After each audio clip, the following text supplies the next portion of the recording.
Alright, hey guys, how's it going?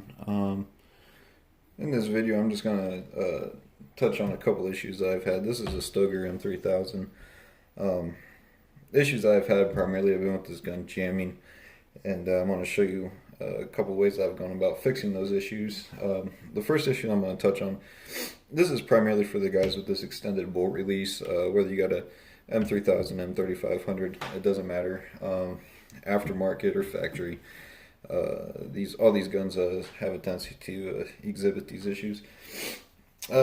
First off, just to show you what I'm talking about, you put a shell in the magazine tube.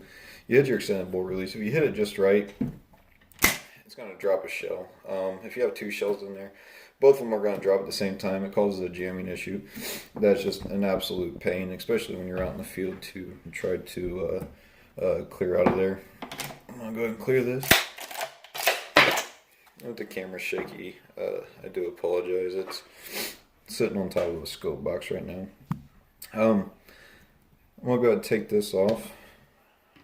Put that pin in there and show you guys what I came up with. From the factory, there is going to be a pin inside there. I don't have it. I must have lost it. I put my pin inside there, the pin that I made.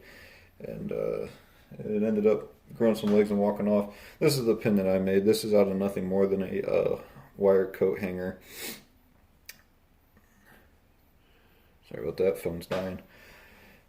I can't give you exact length on that. I'd say maybe it's around a 1/4 inch. I didn't really precisely cut it. If you guys have cut one for years and you experience issues, I just kind of guessed and checked. And sorry, that's the best advice I got for you. So what I'm going to go ahead and do is drop that pin inside that hole right there.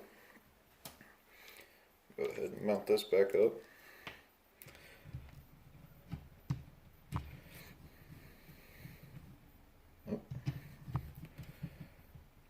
I'm sure you see I'm using a torque wrench. Obviously, I'm not torquing it down. We're all said and done here. I like using this Loctite. It's nowhere near as strong as a blue Loctite. You can see it's a very low strength thread locker, 222 MS, part number 2221. Sorry, 22221. Great stuff in my opinion. I use it to mount optics, whatever. Just gives you a little extra assurance, especially with this thing. This is a lever. You got so much gear and equipment. I treat my gun like it's a tool. You know, all it takes is bumping that and falling off and losing it. Next thing you know, it's in the drink. So I got my pin in there. No. What we'll do now is just go ahead and push on the magazine tube. I'll go ahead and show you that that pin definitely helps alleviate this. As you can see, I'm pressing down on it. There's a shell inside there. The camera's picking that up. Pushing down on it, nothing's coming out. I can hit it at, whichever angle I want. Nothing's happening. Go ahead, hit the shell drop. Drop those shells. Rock and roll. I'm not, even though I did this, I'm not 100% sure that this is a cure-all. It's definitely not a band-aid, and it makes it a lot harder to drop multiple shells. You could play with this button. I mean, you're going to take forever playing with it before you can absolutely hit the sweet spot on it and get that death jam to occur. But like I said, it's 99% better than what you're going to get from the factory with it. Another issue that I had is I made it through about 3/4 of the way through duck season last year. Put some more Velcro on that. The bolt was coming back after I'd fired around. It was coming back, and it was only coming about 3/4 of the way back. It was not extracting the shells all the way, or it wasn't ejecting them all the way because it wasn't coming clear to the rear. And it was trying to pick up another shell. The shell that I just fired is trying to stovepipe. The other shell that I just shot is trying to feed it. It was a clusterfuck. Sorry for my language. Show you what I found out. I'm going to take the gun apart for this.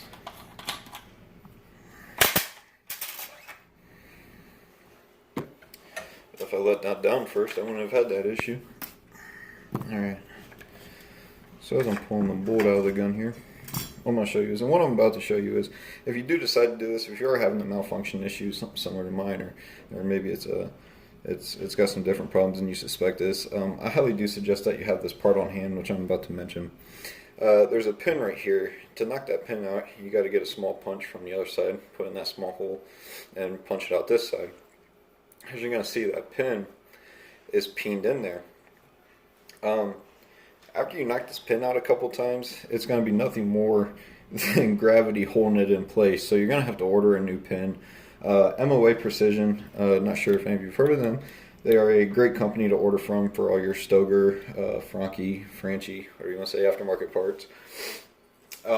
Anyways, so I knocked that pin out, took a look inside there, and this is what I found. This is the spring that's inside there. I don't know the nomenclature of it or the word verbatim, but I'm sure if you took 5 seconds to Google a part schematic, you can figure out what it is or what word it is I'm hunting for. This is in 3 pieces. I called Stoeger, talked to them. Just pretty much with anybody else, they refuse to admit that there's a problem. I don't know if it's because they don't want to do a recall or whatever. It's not like it's a safety concern. It's just a pain in the butt when it does happen. So that piece was in there, 3 pieces. I called up Tom, MOA Precision. Really great guy, really great company. And he sent me out one for a Benelli M2, as well as I had Stoeger send me a factory OEM replacement one, just to have it on hand. Threw that spring in there, and the gun's been rocking ever since. It's really been a great gun.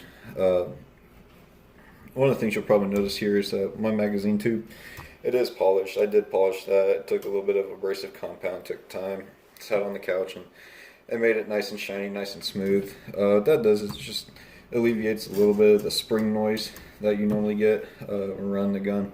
Not that any of it's a huge concern anyways. None of it really affects the performance of the gun as far as spring noise goes.